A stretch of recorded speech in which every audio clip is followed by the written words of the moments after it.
Wake up every day, feeling it the same, like I just can't breathe. I push it all away and lock it in a cage, but it just breaks free. It whispers to me that I'm nothing to anyone, knows every secret I never tell anyone, makes me believe that I'm no one to anyone. But We've now got Ash on the line from New Year's Day. Now we're going to talk about the brand new album from the band, which is, I think, the first album in about 4 or 5 years from you, isn't it? Yes, someone said that in an interview yesterday, and I don't know why. It just didn't hit me to hear it said like that. It's like because of COVID, it just feels like there's a few years there that didn't happen. So it doesn't feel like 5 years at all. It's the craziest feeling. I mean, you've been sort of teasing singles. I mean, Hurts Like Hell, I think, came out in 2022. So I Yeah. guess why the sort of delay then? I mean, obviously, like you say, COVID happened around about that time. Is that what sort of delayed the release of the album predominantly? Well, yeah. Yeah, big time. Um, but the reason why we did Hurts Like Hell is we were just starting the record process, and we did Hurts Like Hell, and the label and management and everyone got really excited about this song. And we thought, it's been a couple years, maybe even though the record's not even halfway done, not even close to halfway done, let's put it out and just have some fun with it.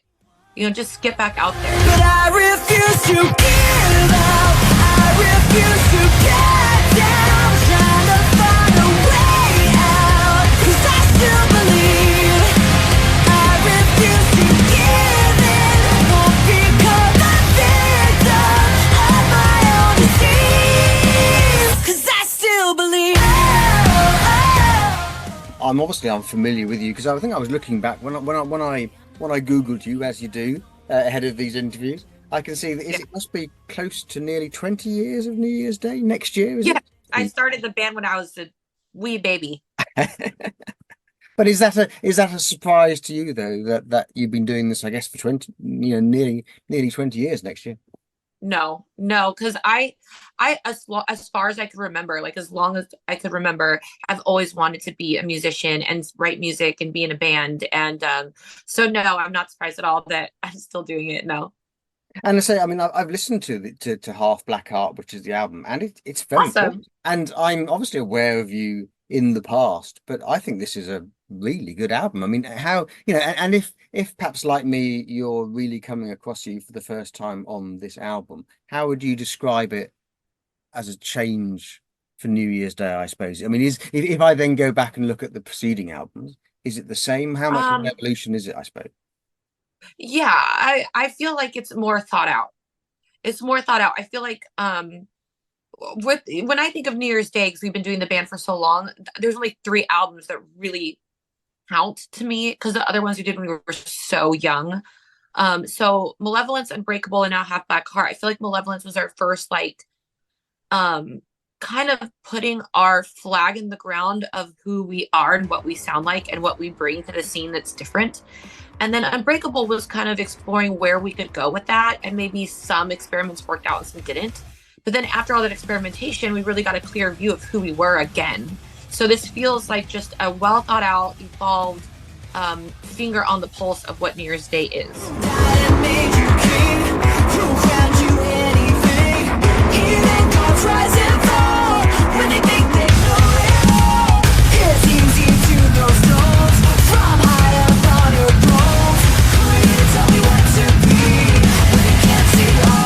I mean, under normal circumstances, Half Black Heart would have come out a lot sooner after Unbreakable, because presumably, like a lot of people, you were gaining momentum, you were getting out there, all of a sudden the world shut down. Yeah, we were really gaining a lot of momentum. I mean, we were starting to headline on our own and selling out decent sized venues after all these years of plugging away at it. And we got our first top 10 radio song, and things were going really well. And then the poor album Unbreakable didn't really get its full day in the sun because no one was in the office promoting anything because everyone had to stay home. I am the villain, I'm the hero. My horns hold on my halo.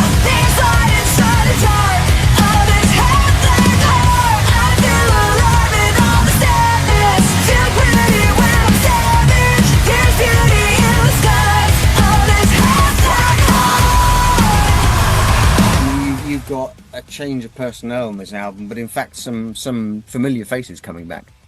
Yes.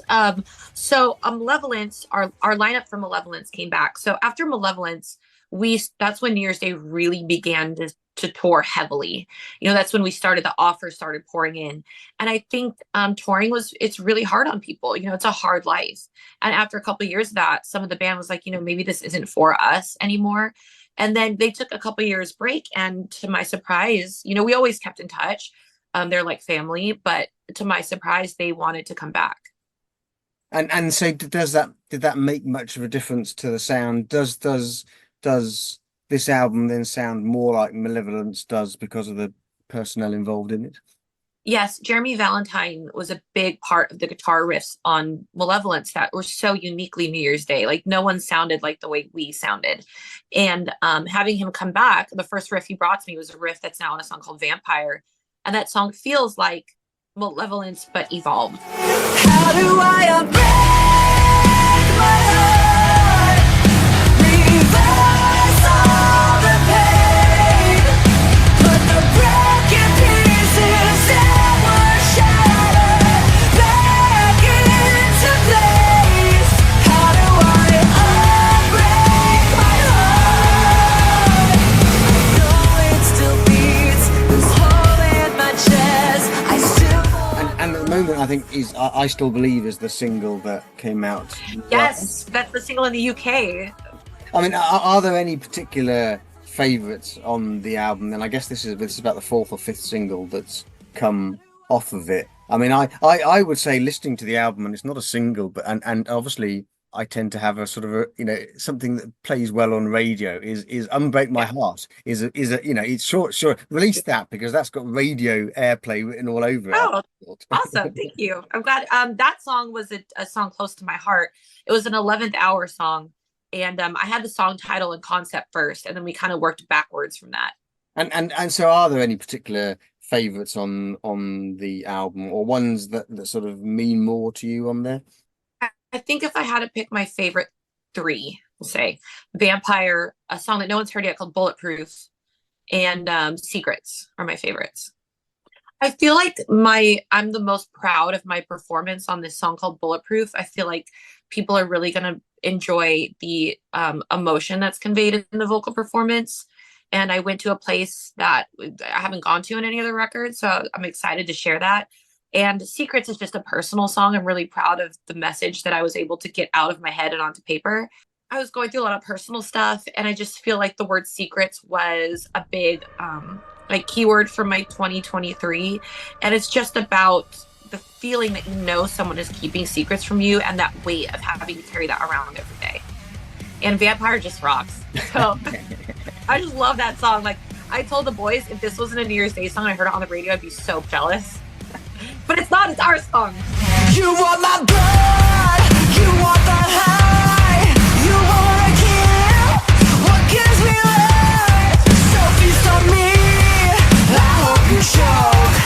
All parts of me, I know you love to hate them most.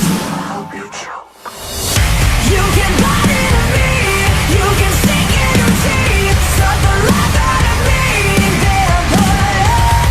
You can try me to stay, but I won't bend, I won't break. No, I won't be your prey. Then put it up, then put it up, then put it up. I am the light that'll burn you like fire.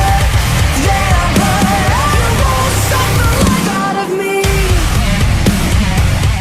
It must be strange being in a band and wearing your heart on your sleeve and writing songs that are incredibly personal to you, to have them connect with so many people out there. I mean, does that sort of genuinely surprise you in what the power of music, I guess, can do and the lyrics that you sing about?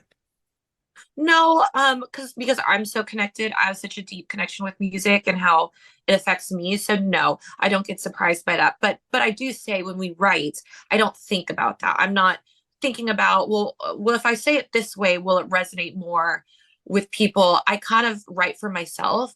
And if I get really jazzed about it, I'm like, oh my God, that's so sick. Or I get really excited about it, then that's what I roll with, because I can't think about what someone else is gonna. There's too many people. I can't think about them all. I just write as if I'm gonna be the listener, and will it excite me? I've got a hooked up complex. I want what makes me damage.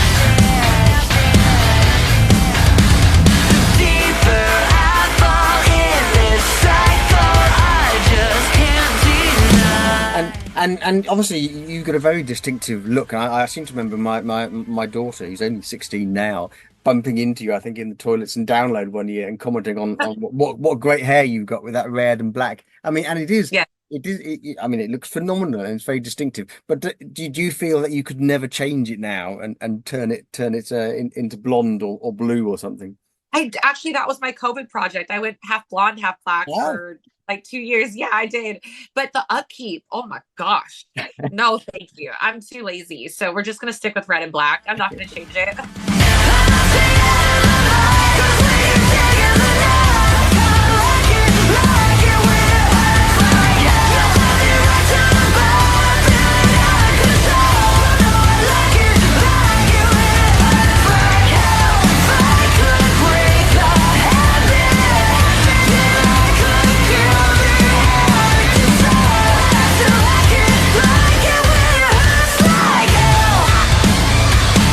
And so with the album coming out, I think on 1st of March, does that mean we're going to get a chance to see you back over here? See, I know you've been over here and played Download. Are we going to get a chance to see you back over here in the UK soon?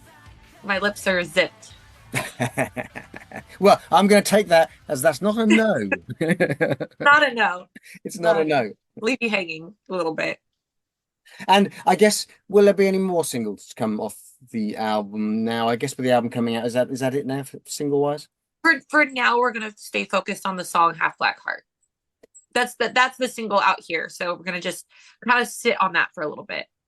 Excellent. Okay. Well. Okay. Well, I look forward to seeing you over here sometime. Me too. Sometime. Me too. Yeah, me too. Me too. I felt like before COVID, we were going to the UK 2 to 3 times a year, and we just love it there so much. I mean, we were headlining bigger shows in the UK than we were in the US. So we just feel like the UK loves us too. And we're just so ready to get back there. Excellent. Okay, well, I look forward to seeing you soon. I'm loving what I'm hearing of the album. Thank you ever so much for chatting to us. And you're so welcome. I shall be playing as many tracks as I can. Thank you ever so much, Ash. Oh, you're so sweet. Thank you so much. I appreciate it. Wake up every day, feeling it the same, like I just can't breathe. I push it all away and lock it in a cage, but it just breaks free. But I refuse to give up. I refuse to bend.